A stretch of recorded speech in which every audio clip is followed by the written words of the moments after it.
Hey, Rob here. We're continuing the look at classic X-Men. We're looking at issue 33 today. Looking at this one, well, because it's next in line from the run that I started reading. I didn't read all the early issues, but from the run that I started reading is where we're starting. This was the first one that I ever read, and we've been through this one. I've got a video on this, and while they're chasing down this mutant Proteus that's in here, we went over this all.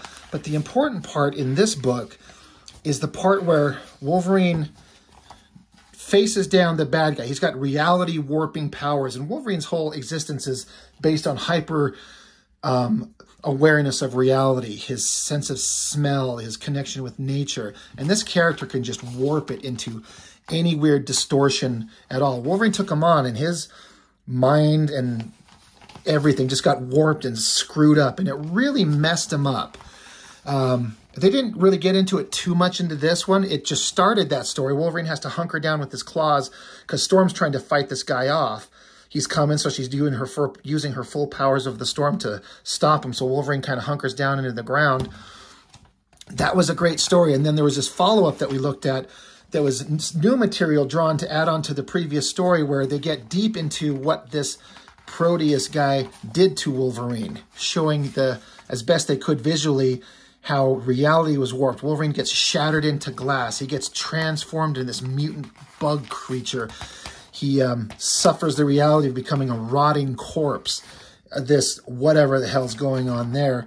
He's ripping his own guts out. And to Wolverine, this was all real. This is what reality was. That's this guy's powers. And, you know, it comes to a halt. You know, everything stops, and the story continues on where Storm intervenes and picks up the battle. It gives Wolverine a moment to get a break. So that was a great story. This, out of everything that's going on, they continue the story with Proteus, the bad guy, the reality warping thing.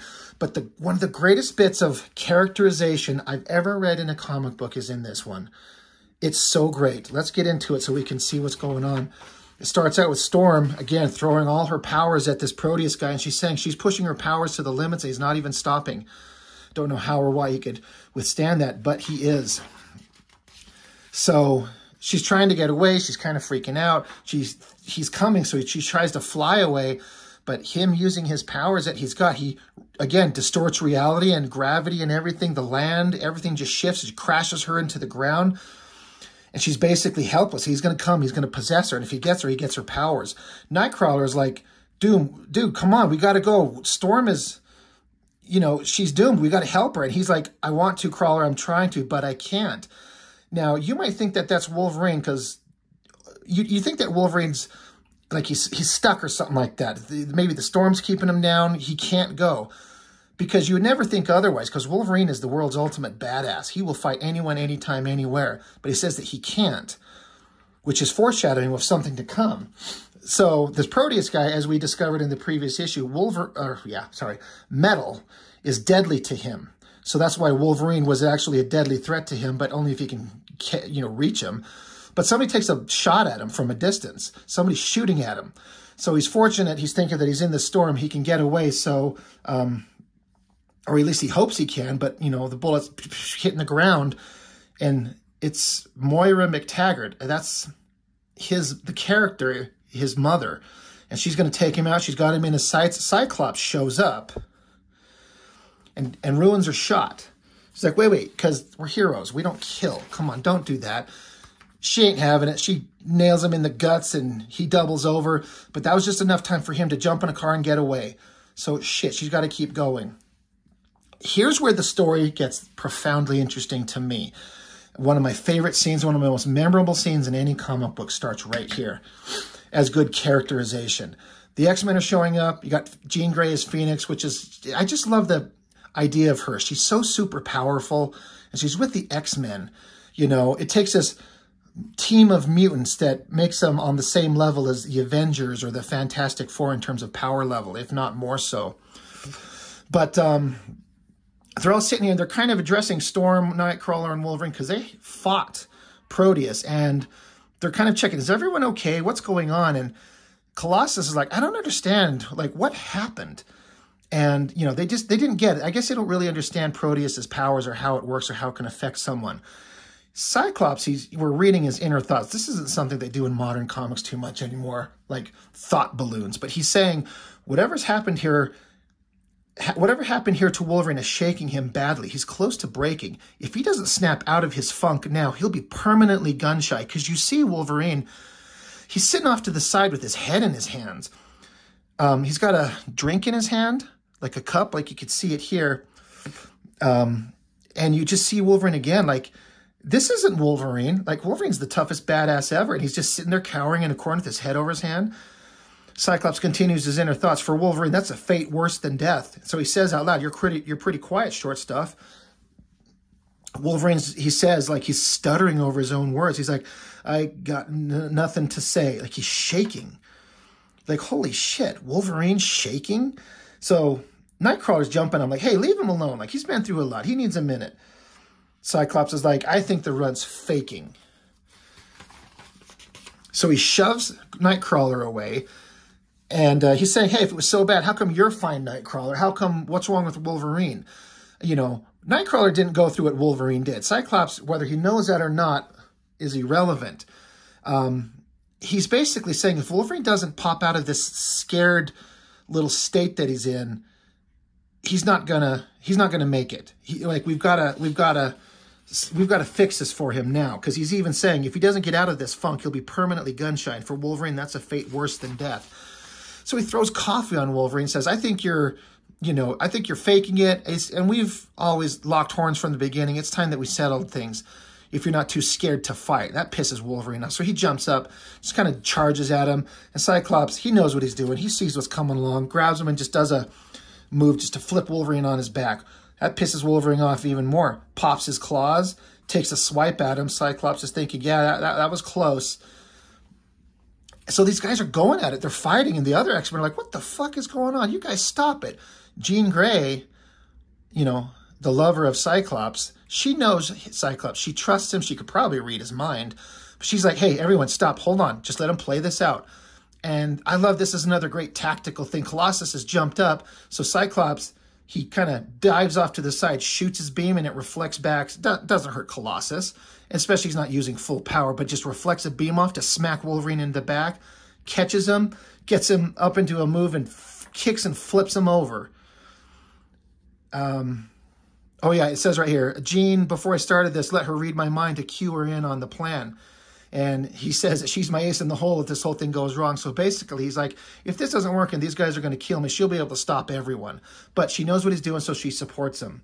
And so he's just, all this dialogue is kind of over-explaining what he's doing. But, you know, the reflecting of the laser drops Wolverine into his arms so he can kick him up and kick him back here. Here, Nightcrawler, catch. Gets Wolverine away from him. Nightcrawler, of course, is going to teleport away out of the way, but Cyclops, knowing the tactics that Nightcrawler would use, knows that he's probably going to teleport right above him to join in to stopping Cyclops. So Cyclops just shoots up and just boom, knocks him out of the air. Storm, who doesn't know what's going on, she's pissed after everything she's seen. She's like, everyone stop. She does like a bolt of lightning to kind of break everything up, but Cyclops, he's not having it. He's not quite done yet, so he blasts and knocks her off her feet. The tactical kind of thought gone into what he's doing here, and the action beats to show what a badass Cyclops can actually be. I love it. It's a great character moment for him, and him trying to help Wolverine. Now, so Cyclops is like, all right, I better stop while I'm ahead. He's like, peace, everyone. I'm done. I'm sorry. Or he's not sorry, but he's like, I surrender. Stop. And Wolverine's like, no, you're not getting off that easy. And he's like, look, Proteus is still out there on the loose. If you want a rematch with him, you'll get it. And they're like, what the hell are you doing? He says, consider it a danger room session. She's like, wait, what? And Jean Grey's chiming in saying that he roughed you guys up really hard. You guys, you know, you're relatively unhurt physically, but he wanted to make sure there's no psychological effects. And Cyclops himself, he's like, I'm testing myself. I mean, Moira caught him and decked him in the guts and knocked him on his ass. He's worried about that he's losing his edge. He said, I was worried most about you, Wolverine. And Wolverine's like, you had good reason to. You know, Proteus spooked me good. You took a hell of a risk starting this, boss. At the end, I wasn't kidding. I was going to kill you. I was going to get you. And Wolverine here says, I ain't thought much of you in the past as a team leader or as a man. I was wrong. And he's like, thanks a lot, Wolverine. So he just had to get Wolverine out of this. He had to get him out of that funk. He was too gun shy. And if you don't get him, like, come on, snap out of it. Get on your feet. Let's fight. Let's go. You're not going to sit there and be a whimpering coward. This is going to sound stupid, but back in the day when I was just a young kid, I went into my father's bedroom. I'm talking I was 11 or 12 maybe. He had a shotgun on the wall. I picked it up, and some of my other buddies were at the other end of the house. I didn't know that the gun was loaded. I cocked it. I pulled the trigger, blew a hole through the wall, and sat the gun down. My buddies, they took off because they're like, holy shit, when your dad comes home, he's going to murder you. So I had to sit there and wait, and I was scared. And my dad showed up. I could tell that he was pissed as hell, but he also realized the mistake that he made by not teaching me the significance of gun safety, leaving it loaded. And so, you know, he had a moment. I could tell he was mad, but he also saw the mistake that he made. So we kind of worked through it. It was fine, but it wasn't. But the next day or the day after, he took me out and he put the shotgun on my hand out in a field with some target practice and said, I know you're going to be afraid of this, but you have to put it in your hands and you have to use it. You have to, I don't want you afraid of this. And the last thing I wanted to do was touch that fucking shotgun because it scared the shit out of me. I was so afraid of what I had just done. But he put it in my hands and like, look, I understand you're afraid of it, but I don't want you to be. I'm going to teach you better. I'm going to do better.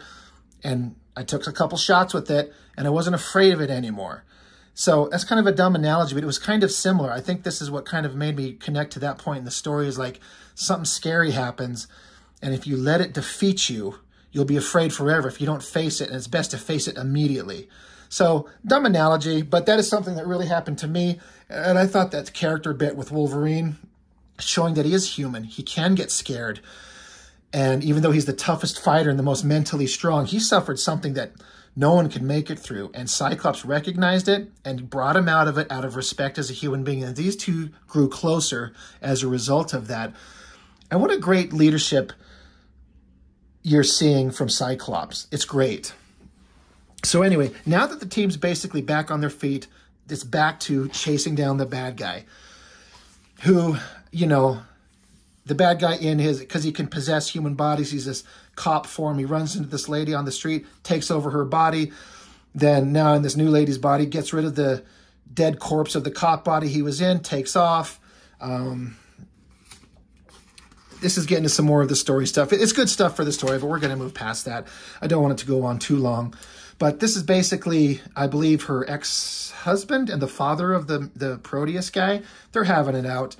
But Proteus, in that woman's possessed body, shows up to where Dad is at. Cut back to the X-Men. I always thought this was a great scene. Jean Grey as Phoenix is seeing her floating in the air, trying to like psychically track down the bad guy. This is some of my first ever, maybe the first ever exposure to Jean Grey and Phoenix outside of the X-Men Teen Titans crossover, which was my first X-Men book ever. And that was just, she was already dead and there was the Dark Phoenix. So I didn't know what that was about, but here we got Jean Grey as good Phoenix, regular. She gets hit by a mental blast of energy. She knows that the guy's taken another form. Something bad has happened. And for it to affect her like that is pretty significant. This is another great thing, how Phoenix, she's so powerful. She just like uses her mental powers to just pick everyone up and fly the entire team off. Like they don't need a jet. They don't need to like this girl's carrying havoc here. Storm can fly on her own, but she just mentally picks them up and they all take off.